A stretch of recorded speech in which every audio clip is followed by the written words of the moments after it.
Okay, welcome back to my YouTube channel.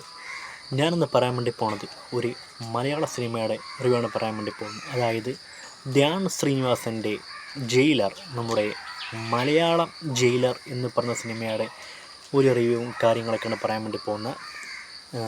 Dhyan Sreenivasan, Manoj K Jayan, ദിവ്യ പിള്ള, ബിനു അടിമാലി, ശ്രീജിത്ത് രവി, പിന്നെ ഒട്ടനവധി താരങ്ങളൊക്കെ വേറെയുമുണ്ട്. ഇവരൊക്കെയാണ് പ്രധാനപ്പെട്ട വേഷങ്ങളും കാര്യങ്ങളൊക്കെ ചെയ്ത നമുക്കറിയാവുന്ന താരങ്ങൾ. സക്കീർ മഠത്തിൽ എന്ന് പറഞ്ഞ ആളാണ് ഈ സിനിമയുടെ ഡയറക്ഷനും കാര്യങ്ങളൊക്കെ ചെയ്തേക്കുന്നത്. സോ ആ ഒരു കാര്യം വെച്ച് ജയിലർ എന്ന് പറഞ്ഞ മലയാളം സിനിമ കൊണ്ട് നമുക്ക് നോക്കാം. പൊതുവേ പറഞ്ഞാൽ ഈ സിനിമ അത്ര പോരാ എന്ന് മാത്രം ഞാൻ പറഞ്ഞു. പക്ഷേ നല്ല ഒരു തീമുണ്ടായിരുന്നു. ഈ സിനിമ ഏറ്റവും മികച്ചതാക്കാൻ വേണ്ടിയുള്ളൊരു തീമും കാര്യങ്ങളൊക്കെ ഈ ഒരു കഥയിലുണ്ടെന്ന്. പക്ഷേ ഡയറക്ഷൻ കൊണ്ട് എന്തോ ഒരു പിഴവും കാര്യങ്ങളൊക്കെ വന്നേക്കുന്നു എന്ന് മാത്രമേ ഞാൻ പറഞ്ഞുള്ളൂ. ഒരു ശ്രദ്ധയില്ലാതെ, ഒരു ലെവലില്ലാതെ എടുത്തു വെച്ചേക്കുന്ന ഒരു സിനിമ. സക്കീർ മഠത്തിൽ എന്ന് പറഞ്ഞ സംവിധായകൻ്റെ കൈ കിട്ടിക്കുന്ന ഈ ഒരു നല്ല സബ്ജക്റ്റിനെ വേണ്ട രീതിക്ക് ഉപയോഗിക്കാതെ ഏതോ രീതിക്കെടുത്ത് എന്തൊക്കെയോ ആക്കി വെച്ചേക്കുന്ന ഒരു പടം. എന്താണ് ഇയാൾ ഉദ്ദേശം മനസ്സിലാവുന്നില്ല. ഒരു കുറച്ചെങ്കിലുമൊക്കെ ഈ ഒരു കഥയിൽ ഒന്ന് ശ്രദ്ധ കൊടുക്കേണ്ട ഒരു കാര്യം ഏറ്റവും വലുത് തന്നെയായിരുന്നു. ധ്യാൻ ശ്രീനിവാസനെയും ദിവ്യ പിള്ളേനെയും ശ്രീജിത്ത് രവിനെയും ബിനു അടിമാലിനെയൊക്കെ ഏത് രീതിക്കാണ് അവതരിപ്പിച്ചിരിക്കുന്നത് ഒരു പിടുത്തവും. നിലവാരം തീരെ ഇല്ലാത്ത കഥാപാത്രങ്ങൾ കണക്ക് അവതരിപ്പിച്ചിരിക്കുന്നത്. ഒന്നുമില്ല. ഇതിനകത്തുള്ള കാര്യം വെച്ച് കഴിഞ്ഞാൽ നല്ലൊരു കഥയുണ്ട്, തീമുണ്ട്. അഭിനേതാക്കൾ വളരെ മോശം. ഏറ്റവും മോശമായ ഒരു ഒരു കാസ്റ്റിംഗ് ആയിപ്പോയി ഈ സിനിമ ചെയ്ത് വെച്ചിരിക്കുന്നത്.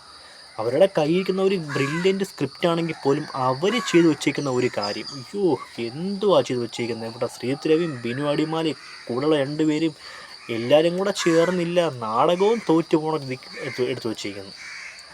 മോശമെന്ന് വെച്ചാൽ വളരെ മോശം പടം. പിന്നെ ധ്യാൻ്റെ പെർഫോമൻസിനെ പറ്റി പറയുകയാണെങ്കിൽ ഒരു എനർജി എങ്കിലും കുറച്ച് കൊടുത്ത് അഭിനയിക്കാൻ വേണ്ടി ധ്യാൻ്റെ അടുത്ത് പറയുകയാണെങ്കിൽ ഉറക്കം തൂങ്ങിയ ഒരു കഥാപാത്രം കണക്ക് വന്നിട്ട് ഡയലോഗ് ഡെലിവറിയുടെ ഒരു സ്വാഗും കാര്യങ്ങളൊക്കെ ഉണ്ട്. അയ്യോ വളരെ മോശം, വളരെ മോശം. അതേ കണക്ക് തന്നെയാണ് ദിവ്യ പിള്ളയുടെ.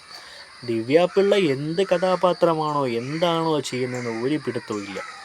ആരോരും ഇല്ലാത്ത ഒരു ഗ്രാമത്തിൽ കളിപ്പാട്ടം വിട്ട് നടക്കുന്ന ഒരു കഥാപാത്രം, പുറകിലൊരു ഒരു വണ്ടി കണക്കത്തൊരു സാധനമൊക്കെ കെട്ടിയിട്ടിട്ട് എന്തൊക്കെയോ കിടന്ന് കാണിക്കുന്നത്. അവരുടെ ഒരു ക്യാരക്ടറിനെയും പോലും ഇത് ഒട്ടും അക്സെപ്റ്റ് ചെയ്യാത്ത രീതിക്കുള്ള ഒരു കഥാപാത്രമായിപ്പോയി. ഒരു ലോജിക്കുമില്ലാത്ത കഥാപാത്രങ്ങൾ. പിന്നെ ഒരു ഇതിവൃത്തങ്ങൾ കാണിക്കുന്ന വെച്ച് കഴിഞ്ഞാൽ കൊലയാളികളായ ജയിൽ പുള്ളികളെ കൊണ്ടുവന്നിട്ട് നല്ലവരാക്കാൻ വേണ്ടി നോക്കുന്ന ഒരു മാതൃകാ പോലീസുകാരെ. ഇതാണ് തീം.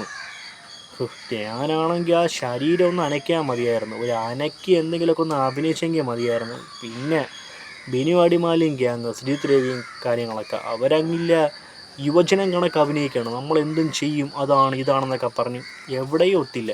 ഈ സിനിമയുടെ തുടക്കം ഞാൻ കരുതി നല്ല സ്ക്രിപ്റ്റ് ആയിരിക്കും, നല്ല ഒരു കണ്ട സമയത്ത് നല്ല പെർഫോമൻസ് ഒക്കെ ആയിരിക്കും. ഇവിടെ എന്ത് ചെയ്യുന്നതാണ് പറഞ്ഞത്? ഒന്നുമില്ല. വെറുതെ ടൈം പോകാന്നുള്ള ഒരു കാര്യമില്ല. ഇതിനാണോ ഈ തമിഴ് സിനിമ ജയിലർ ഇതിൻ്റെ ഒരു ടൈറ്റിൽ എടുത്തുന്ന പറഞ്ഞതിൻ്റെ സംവിധായകൻ കടന്ന് ഇവിടെ പ്രശ്നവും കാര്യങ്ങളൊക്കെ ഉണ്ടാക്കി ഈ ഒരു ദുരന്തം കാണാൻ വേണ്ടിയായിരുന്നു എന്നാണ് ചിന്തിക്കുന്നത്. ഞാൻ വീണ്ടും പറയുന്നു, നല്ലൊരു തീം ഉണ്ടായിരുന്നു ഈ പടത്തിൽ. നല്ലൊരു തീമും കാര്യങ്ങളൊക്കെ ഉണ്ടായിരുന്നു. കാസ്റ്റിങ്ങൊക്കെ ഒന്ന് മാറ്റി പിടിച്ചെങ്കിൽ വേറെ ലെവലിലെത്തിയില്ല. പിന്നെ സംവിധാനം ശ്രദ്ധിക്കണമായിരുന്നു. പിന്നെ പാട്ടുകളും വലിയ രസമൊന്നുമില്ല. എന്തൊക്കെയോ ദിവ്യ പിള്ളേനെ വെച്ച് കുറേ പാട്ടൊക്കെ എടുത്ത് വെച്ചിരിക്കുന്നു. ഒരു ലോജിക്കും ഇല്ലാത്ത പാട്ടും കാര്യങ്ങളൊക്കെ പറയാതിരിക്കാൻ വയ്യ. ഒന്നുമില്ല ഇതിനകത്ത്. ഈ വെറുതെ പോയി. തുടക്കമേ ഞാൻ കണ്ടപ്പം കരുതി മികച്ച എന്തെങ്കിലും കാണാൻ വേണ്ടി പറ്റുന്നത്. അത് നമുക്കിപ്പം എത്രയോ ഈ കാസ്റ്റിങ് വളരെ മോശമായിരിക്കട്ടെ, കാസ്റ്റിങ് വളരെ മോശമായിക്കോട്ടെ, പക്ഷെ തിരക്കഥയിൽ എന്തെങ്കിലും ഉണ്ടെങ്കിൽ അവരുടെ ഒരു പെർഫോമൻസ് ലെവൽ മാറുമല്ലോ. അങ്ങനെ ഒരു പ്രതീക്ഷയുടെ പുറത്താണ് ഞാൻ ഈ സിനിമ കണ്ടത്. ഒരു ലോജിക്കും ഇല്ലാത്ത ഒരു കൂതറപ്പടം, അത്ര ഞാൻ പറയുന്നുള്ളൂ. അയ്യോ, ഇതൊക്കെ തിയേറ്ററിൽ പോയിരുന്ന കണ്ടവരുടെ അവസരം ചിന്തിക്കുന്നത്. ശ്രീജിത്ത് രവിയൊക്കെ ആണെങ്കിൽ പിന്നെ കൊടുക്കുന്ന രംഗത്തിലൊക്കെ മരണ അഭിനയമാണ് കാണിച്ചിരിക്കുന്നത്. ഒരു രീതിക്കും ഒരു ഇതില്ലാത്ത ഒരു ലോ ലെവല് സ്ക്രിപ്റ്റാണെങ്കിൽ ഹൈ ലെവല് പ്രകടനം കാണിച്ചുകൊണ്ടിരിക്കുകയാണ്. എന്തിനു വേണ്ടി? ഒരു കാര്യമില്ല. പിന്നെ എവിടെ നിന്നോ രണ്ട് പിള്ളേരെയൊക്കെ തപ്പിക്കൊണ്ട് വന്നു. ഇതൊക്കെ എവിടെ നിന്ന് വന്നെന്ന് ഒരു പിടുത്തവും കിട്ടുന്നില്ല. വളരെ മോശം എന്ന് വെച്ചാൽ വളരെ മോശം പടം. എന്ത് പറയാനാണ് ഇതിനൊക്കെ ഇപ്പം. ചുരുക്കത്തിൽ പിന്നെ വേറൊരു കാര്യം പറയാം. ഈ സിനിമ ഇവർ എടുത്ത് വെച്ചിരിക്കുന്ന കണ്ടു കഴിഞ്ഞാൽ ഒരു ഡ്രാമ കണക്കിരിക്കും. പിന്നെ കുറേ ആ ഒരു ജയപ്രകാശ് എന്നൊരാളൊക്കെ ഉണ്ട് ഇതിലെ മെയിൻ വില്ലനായിട്ട് വരുന്ന ആൾ. നമ്മളെ ഉസ്താദ് ഹോട്ടൽ സിനിമയിലും പിന്നെ കുറേ മലയാള സിനിമയിലൊക്കെ പുള്ളിയുണ്ട്. ആ ഒരാൾ അയാൾ വന്നിട്ട് വലിയ ഇമ്പ്രൂവ്മെൻ്റ് ഒന്നുമില്ല. പുള്ളി എടുക്കുന്ന സിനിമകളൊക്കെ വേറെ ലെവൽ പടങ്ങളൊക്കെയാണ് ചെയ്യുന്നത്. ഇത്തരം ഒരു പടത്തിൽ ഇയാളെ എന്തിനെ കാസ്റ്റ് ചെയ്താണ് ഞാൻ ചിന്തിക്കുന്നത്.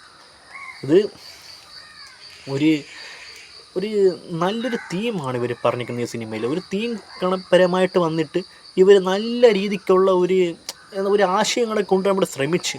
ഡയറക്ഷനാണ് ഏറ്റവും വലിയ മോശം, പെർഫോമൻസ് മോശം, ആക്ടർ മോശം, എല്ലാവരും മോശം. കംപ്ലീറ്റ് ക്രൂ ഒന്ന് മാറ്റിയെടുത്തിരുന്നെങ്കിൽ പടം വേറെ ലെവലായിരുന്നു. പിന്നെ അനാവശ്യമായ രംഗങ്ങളൊക്കെ അവിടെ ഇവിടെയൊക്കെ ഒന്ന് മാറ്റേണ്ടി വരുന്നു. ജയിലിൽ നിന്ന് വന്ന കുറേ കൊലപ്പുള്ളികളെ നന്നാക്കുന്ന പോലീസുകാരെ അവർക്ക് കൃഷി തുടങ്ങാൻ വേണ്ടി സ്ഥലം കൊടുക്കുന്നു, കൃഷി ചെയ്യിപ്പിക്കുന്നു എന്നുള്ള കാര്യങ്ങളൊക്കെ. അവിടെയും കുറേ കോക്കിൻ്റെ അറിവ് നിങ്ങൾ കണ്ടു കാണിരിക്കുക. അവിടെയും കുറേ ലോജിക്കും കാര്യങ്ങളൊക്കെ ഉണ്ട്. കോക്ക് പറഞ്ഞ കാര്യം കറക്റ്റാണ്. അതായത് മറ്റില്ല, ഈ വേറെ ഏതോ ഒരു തോട്ടം കാണിക്കുകയാണ്, കിട്ടുന്നതൊക്കെ മൊത്തം വഴുതനങ്ങയും മാങ്ങയും തക്കാളിയൊക്കെ എന്തൊക്കെയാണ് കിട്ടുന്നത്. അതൊക്കെ എന്ത് രീതിക്കുള്ള ഒരു ലോജിക്കാണെന്ന് ഒരു പിടുത്തം കിട്ടുന്നില്ല.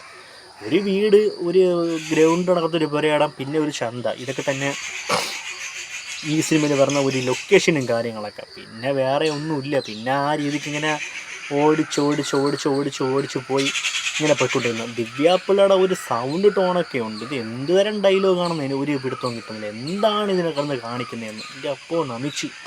ഇതൊക്കെ ഒരു സിനിമ തന്നെയാണെന്നുള്ള കാര്യങ്ങളൊക്കെ ഇപ്പോൾ ഡൗട്ടാണ് എനിക്ക്. ഞാൻ വളരെ പ്രതീക്ഷയോട് കൂടി ഇതിൻ്റെ പോസ്റ്ററും കാര്യങ്ങളൊക്കെ കണ്ടപ്പോൾ നല്ലൊരു സിനിമ ആകുമെന്നാണ് കരുതിയത്. ഡ്രാമയും തോറ്റു പോകണല്ലോ ഇത്. 2 മണിക്കൂറൊക്കെ പടം ഓടിച്ചിട്ട് എന്തെങ്കിലുമൊക്കെ വേണ്ട അതിനകത്ത്, എന്തെങ്കിലും ഒരു നല്ലൊരു എലമെൻറ്റ് വേണ്ടേ? ഒന്നുമില്ല ഇതിനകത്ത്. തീമൊക്കെ ഒന്ന് കറക്ഷൻ ചെയ്തിട്ടുണ്ട്. ഒരുപാട് കാര്യമുണ്ടെന്ന്. ദുരന്തം പടം. നിങ്ങൾ ആരും ദയവ് ചെയ്ത് പോയിരുന്ന് കാണരുത്. പിന്നെ ഒരു സിനിമ കാണണം എന്ന രീതിക്കാണെങ്കിൽ നേരം പോക്കിന് വെറുതെ ഇരുന്ന് കാണാൻ വേണ്ടി പറ്റിയ ഒരു പടം, വലുതായിട്ടൊന്നുമില്ല.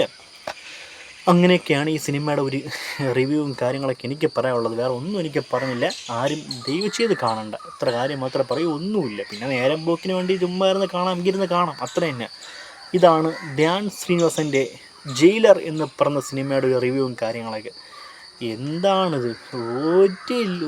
ഇതൊന്നും ഒരു വളരെ മോശം പടം, പക്ഷേ വളരെ മോശം പടം. ഇത്ര കാര്യം മാത്രമേ എനിക്ക് പറയാൻ വേണ്ടിയുള്ളൂ. സോ ആ ഒരു കാര്യം വെച്ച് ഇതാണ് എൻ്റെ ജയിലർ എന്ന് പറഞ്ഞ സിനിമയുടെ റിവ്യൂവും കാര്യങ്ങളൊക്കെ. അപ്പോൾ എൻ്റെ ഈ വീഡിയോ ഇഷ്ടപ്പെട്ട സബ്സ്ക്രൈബ് ചെയ്യുക, ഈ വീഡിയോ ലൈക്ക് ചെയ്യുക, ഷെയർ ചെയ്യുക. ഓക്കെ, അപ്പോൾ മറ്റ് സിനിമയുടെ ഒരു വിഷയത്തോടെ വരുന്നെങ്കിൽ ഇപ്പോൾ സൈനിങ് ഔട്ട്.